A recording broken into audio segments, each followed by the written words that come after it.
Assalamualaikum warahmatullahi wabarakatuh. Yang terhormat, dosen pengampu mata kuliah Fikih Siasa, Bapak Danu Aris Setianto, Sarjana Syariah, Magister Hukum, beserta teman-teman semua yang berbahagia.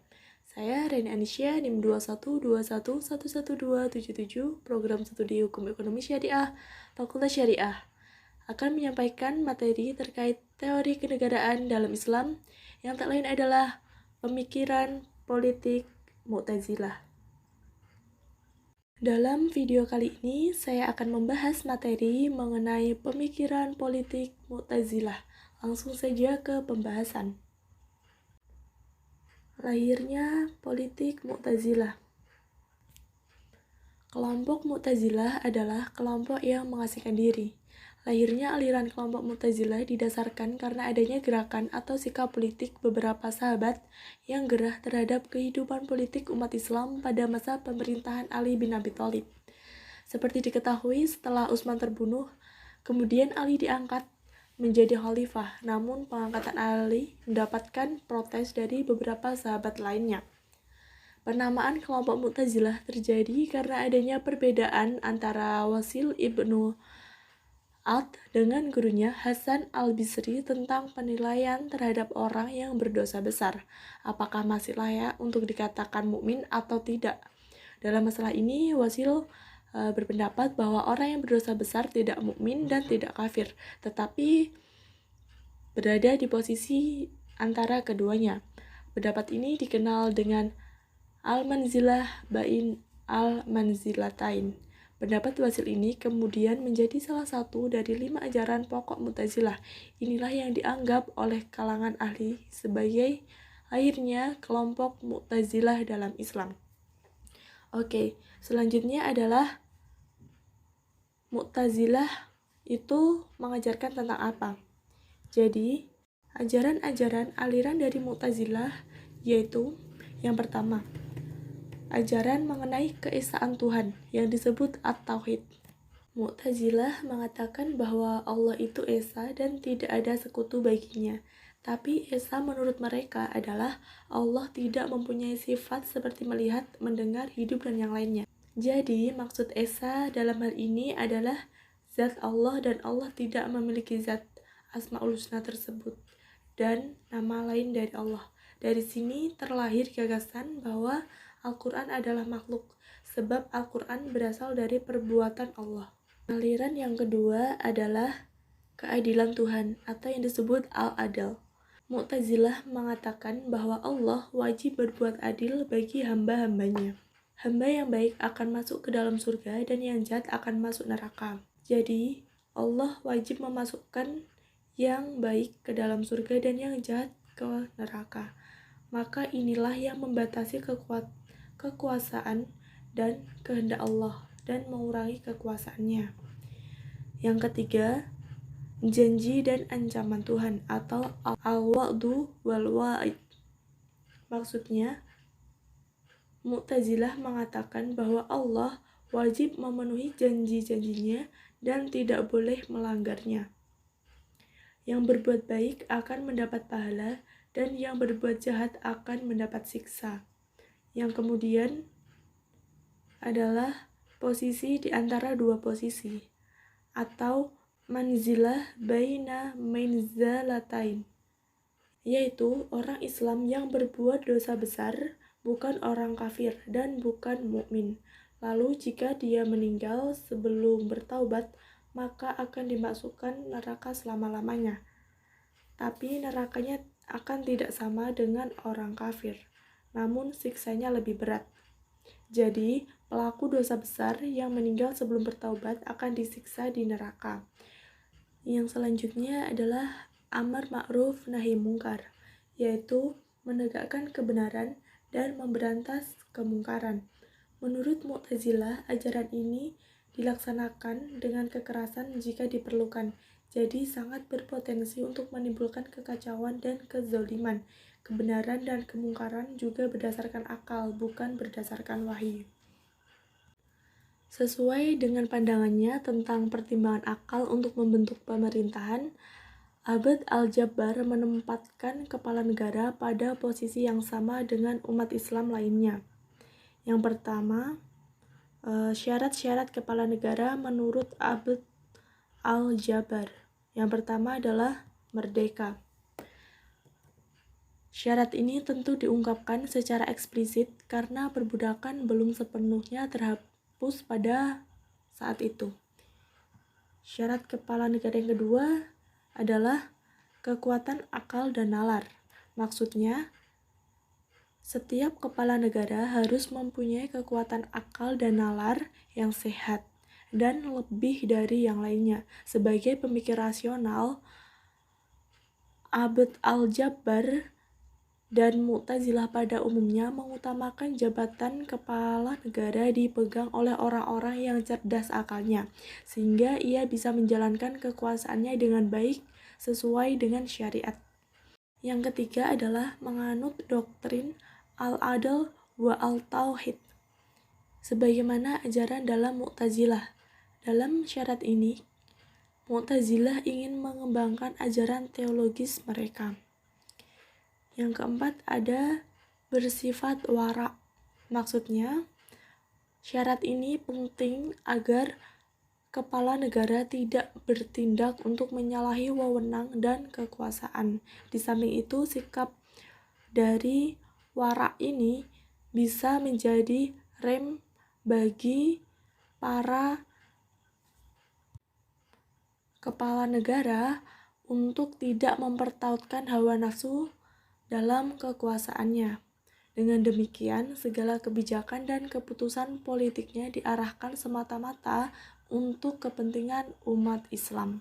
Kemudian, sekte dari Al-Mu'tazilah secara garis besar. Sekte Al-Mu'tazilah secara garis besar.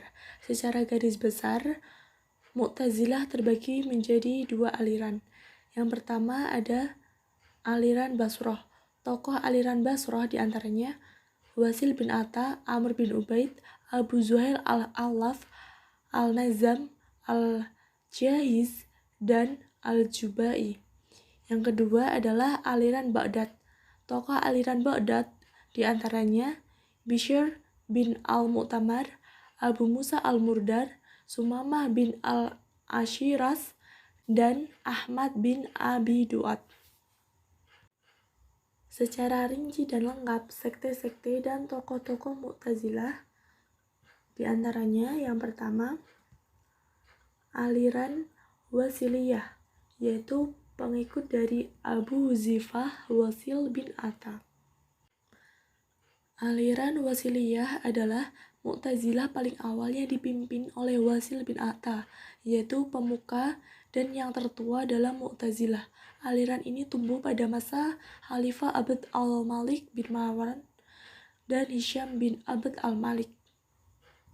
Kemudian yang kedua adalah Al-Hujailiyah, yaitu pengikut Abu Huzail Hamdan al-Zuhail al-Allaf. Beliau adalah Syekh al-Mu'tazilah.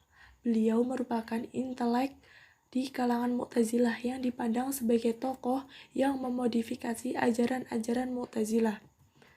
Ajaran lain yang dikembangkan oleh Abu Zail adalah manusia dengan akalnya yang wajib untuk mengetahui Tuhan. Manusia yang lalai untuk mengetahui Tuhan, maka ia wajib untuk diberi siksa. Kemudian yang ketiga adalah Al-Nazamiyah, yaitu pengikut Ibrahim bin Sayyar bin Hani'an An-Nazam. Di tangan beliau, ajaran-ajaran Mu'tazilah dan pemikiran-pemikiran filsafat masuk ke dalam ajaran-ajaran Mu'tazilah, sehingga pada fase ini banyak pemikiran-pemikiran kalam yang bersinergi dengan filsafat. Yang keempat adalah Khatibiyah wa al-Hadisiyah, yaitu pengikut Ahmad bin Habib dan Al-Fahl al-Hadisi. Aliran ini banyak mengadopsi pemikiran filsafat dan pemikiran lainnya di kalangan Kristiani.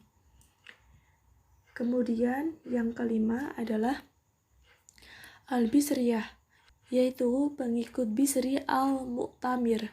Bisri al-Mu'tamir adalah seorang tokoh dari kalangan Mu'tazilah yang diklaim sebagai tokoh yang paling utama, yaitu dapat disebut sebagai min afdoli ulama al-Mu'tazilah. Yang keenam, al-Mu'ammariyah, yakni pengikut Mu'ammar bin Abad as-Salami. Dia adalah seorang tokoh aliran Mu'tazilah yang serius dalam memahami konsep al-nafi al-qadar min Allah. Kemudian ketujuh, al-Mardariyah, yaitu pengikut Isa Subaih al-Mardar. Ia merupakan murid dari Bisri al-Mu'tamir. Al-Mardar adalah seorang tokoh Mu'tazilah yang dikenal dengan kezuhudannya. Kedelapan, al-Sumiyah, yaitu pengikut Sumamiyah bin Asyar al-Namiri. Beliau merupakan seorang tokoh Mu'tazilah yang hidup pada masa Khalifah al-Ma'mum, al-Mu'tasim, dan Khalifah al-Watsiq. Kesembilan, al-Hisyamiyah, yakni pengikut Hisyam bin Amr al-Fuwaiti, seorang tokoh Mu'tazilah yang fanatik dalam memegang ajaran Qadariyah.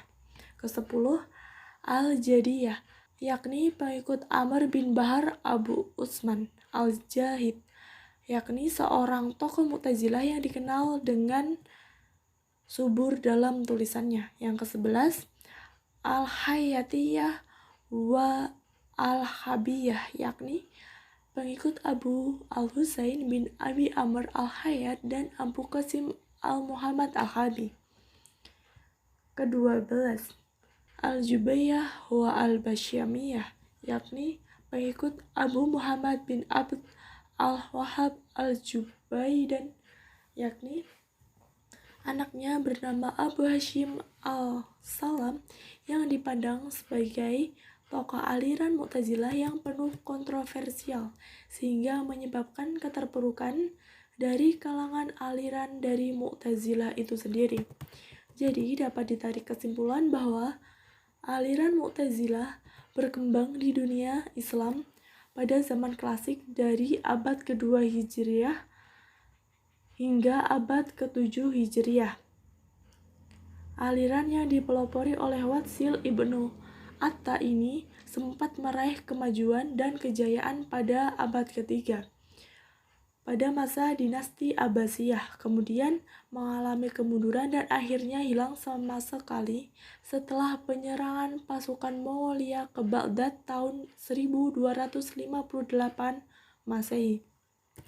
Kemudian, berkembangnya aliran ini disebabkan oleh beberapa hal, antara lain pemikiran teologi Mu'tazilah yang bercorak rasional dan liberal, serta pemujaan terhadap akal atau rasio menarik minat banyak pihak, terutama para filosof, ulama, dan penguasa pada kala itu.